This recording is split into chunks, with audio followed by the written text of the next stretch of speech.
Menyimaknya informasinya bahwa tampaknya ada potensi untuk kenaikan harga dari Pertalite dan juga gas 3 kilogram. Kira-kira Anda sendiri melihatnya seperti apa potensi ini? Apakah memang mungkin dilakukan di tengah kondisi seperti ini, Mas Robert?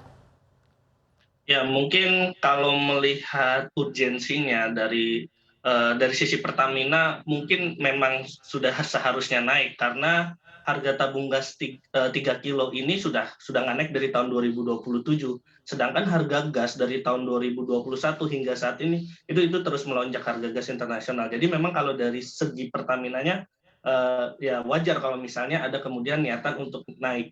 Cuman kalau misalnya kita lihat kemudian APBN misalnya, APBN ini kan kalau dilihat memang subsidi LPG ini naik kurang lebih 16 triliun menjadi 66,3 triliun pada tahun 2022.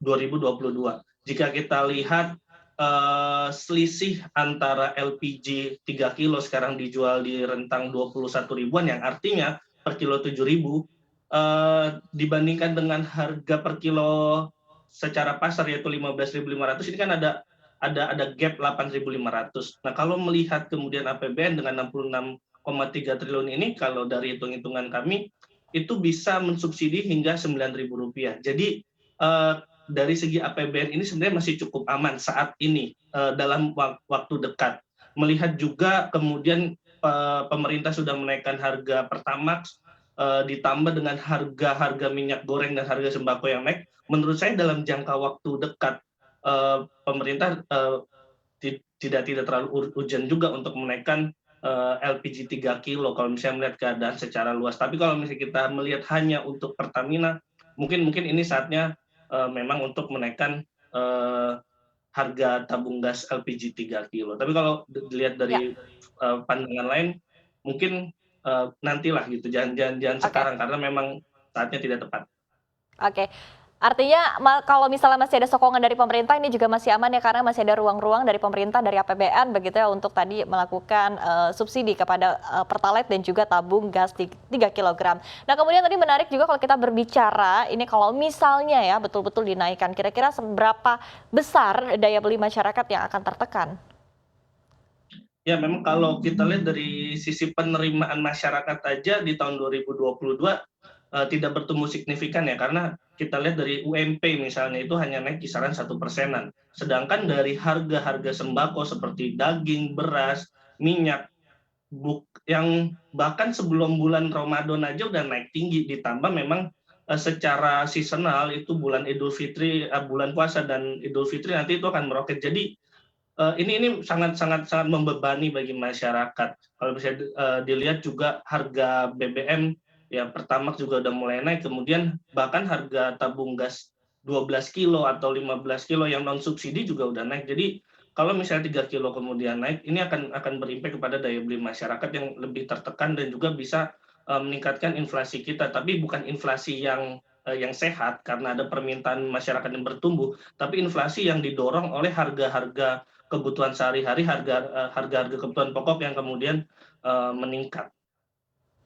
Oke, tadi Anda katakan juga bahwa dari segi APBN juga kalau untuk dalam waktu jangka dekat ini juga masih aman begitu karena kita ketahui juga kenaikan harga Ya. komoditas ini berdampak positif ya kepada APBN kita. Tapi di momen seperti ini kita ketahui juga ada hal-hal yang bisa menjadi tambalan APBN seperti misalnya PPN bahan, ada bea ekspor minerba hingga royalti minerba yang juga bisa ditingkatkan di tengah kenaikan harga komoditas. Dari Anda sendiri kira-kira melihatnya seperti apa? Ya, memang ada dua sisi dari kenaikan harga komoditas ini. Dari satu sisi kita dapat duren runtuh ya, kita katakan seperti itu karena harga-harga komoditas yang terutama komoditas andalan Indonesia seperti batu bara, kemudian minyak sawit, kemudian logam-logaman seperti tembaga atau timah itu kemudian harganya meroket. Ini yang kemudian bisa menambah pundi-pundi pendapatan Indonesia. Tapi di sisi lain memang kebutuhan untuk subsidi ini juga membengkak karena itu tadi Pertamina mungkin bisa nombok, tapi kan kemudian dari pemerintah sendiri untuk membayar Pertamina itu butuh waktu jangka panjang. Sedangkan Pertamina harus membayar tombokan itu dalam jangka waktu yang dekat, sehingga kemudian kalau dilihat dari sisi Pertamina ini ada crash ada gangguan cash dari Pertamina yang berpotensi makin makin tambah besar. Jadi memang walaupun misalnya Indonesia kemudian mendapat keuntungan dari harga komoditas itu kan tidak tidak serta-merta langsung masuk kantong negara kemudian bisa didistribusikan.